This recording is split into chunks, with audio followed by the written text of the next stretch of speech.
Brasília, 20 de agosto de 2019, Sargento Vidal, presidente Célio Evangelista. O que o senhor tem a falar da economia brasileira para o povo brasileiro? Minha gente, meu abraço. Economia hoje é o tema espinhoso para a bandidagem que assumiu o poder, não para mim. Eu estou com 243 trilhões de patrimônio para empreender e tenho no bolso apenas a quantia de 985 trilhões de dólares para empreender isso. Então eu estou dormindo de peito aberto e dedão espalhado, como diz o gaúcho lá na minha terra.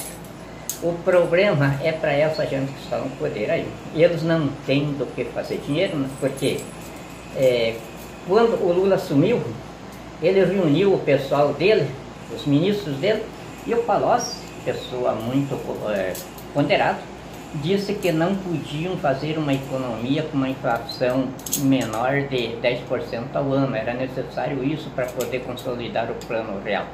O Lula disse que tinha feito a vida dele falando contra a inflação, não ia fazer um governo agora de inflação e não queria saber de inflação. Daí o que eles fizeram? Palocci, enfim, a equipe econômica do Lula, inventaram o sistema financeiro monetarista de Estado sem economia. Atendia o Lula em todos os propósitos deles. Atendia o Lula no socialismo, no comunismo, na corrupção, na roubalheira, em tudo. Sistema inédito no mundo. Foi o Brasil que inventou isso. Então daí o que aconteceu? O real até aquela época era lastrado em dólar americano.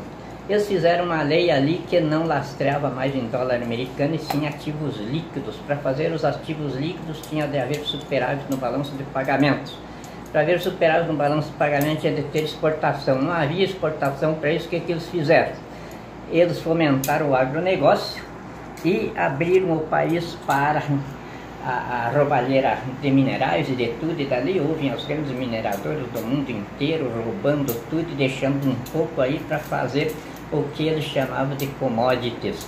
Em cima dessas commodities, então eles inventavam exportações, eles tiravam notas frias e tal, e daí faziam o superávit, e através do superávit bancário, então eles inventavam os ativos líquidos que eles diziam. E em cima dos ativos líquidos seriam reservas do Banco Central, não existia, só existia nos balanços frios deles. Eles emitiam real, era real falso desde aquela época. Por isso, a dívida do Brasil aumentou de 486 bilhões, que era em 2003, para 7 a 9 trilhões, que é hoje. Hoje a economia está 1/3 do tamanho que ela era em 2003. Então não tem mais aonde eles tirarem ativos líquidos para fazer real. Então eles estão metendo a mão na Previdência, que é a única que tem 2 trilhões e 500 bilhões ainda de crédito.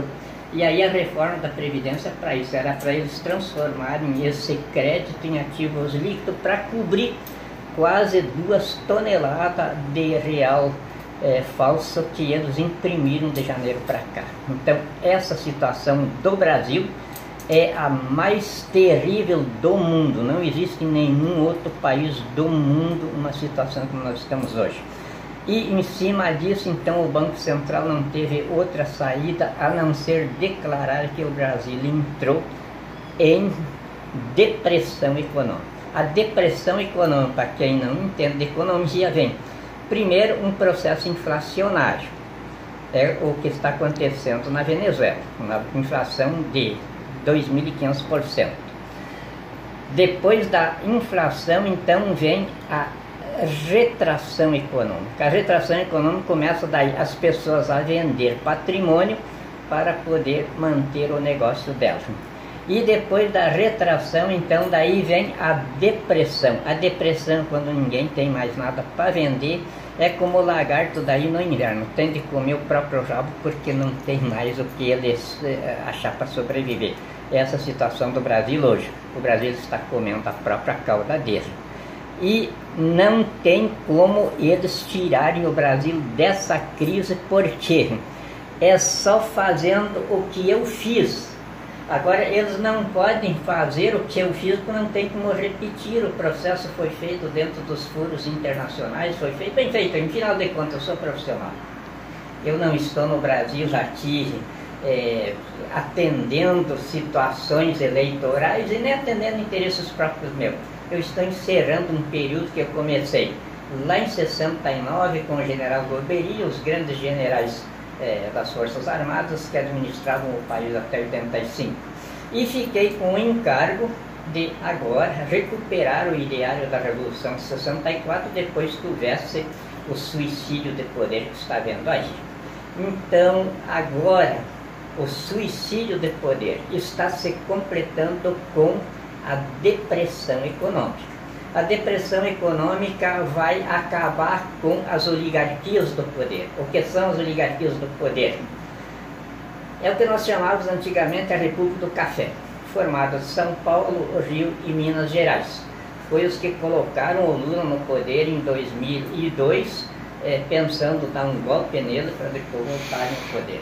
Então, acabou ali naquela época, e aí eles não conseguiram também fazer com que a economia do país se mantivesse, porque era só roubo e gasto, e gasto, e gasto, e eles emitindo real frio, através dos ativos líquidos. Ativos líquidos eram contas que eles faziam e mostravam para o FMI os balanços ali, e foram aumentando as dívidas, e nesse tempo todo não aparecia a inflação, porque a inflação, no caso que eles faziam aí, de emissão de dinheiro frio, então a inflação, ela aparece no patrimônio da economia, no estado real da economia que a gente diz. Então as pessoas, os empresários vão começando a ter de vender, primeiro um caminhão, depois ele vende um terreno, depois ele vai vendendo as coisas para manter a empresa dele.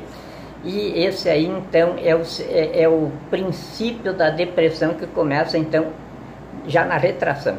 A retração econômica do Brasil aconteceu violentamente, não foi noticiada, porque nesse tempo já o nosso sistema de notícias aí estava todo ele sob o domínio da bandidagem no poder. Então não havia notícia boa de nada aí, só do lado deles lá. O povo não ficava sabendo disso. Houve uma debandada de empresas do Brasil, todas as grandes empresas daqui foram embora. Inclusive tem empresas nossas no Congo, a maior parte na China, no Paraguai, no Chile. E aí reduziu só nas oligarquias do poder. Aí reduzido nas oligarquias do poder, agora nós entramos com o checkmate final. A depressão econômica que vai acabar com as oligarquias. Quando as oligarquias do poder tiverem desaparecido, então daí eu vou entrar com este remédio aqui. Este é o remédio que eu estou agora receitando para o Brasil. Estou trazendo para a Ilha das Cobras tudo que é cobrinha bonita que tem no mundo. Nós já temos lá uma fauna bastante boa na Ilha das Cobras. Agora descobrimos uma cobrinha lá na Índia, bem pequenininha assim, mas é uma beleza. Já mandei buscar para a Ilha das Cobras. Essa aí vai ser a população que vai recepcionar o pessoal que vai ser tratado com este medicamento aqui. É claro, dentro da lei, do direito e da justiça, que também no livrinho que, por sinal, eu escrevi. Um abração, minha gente.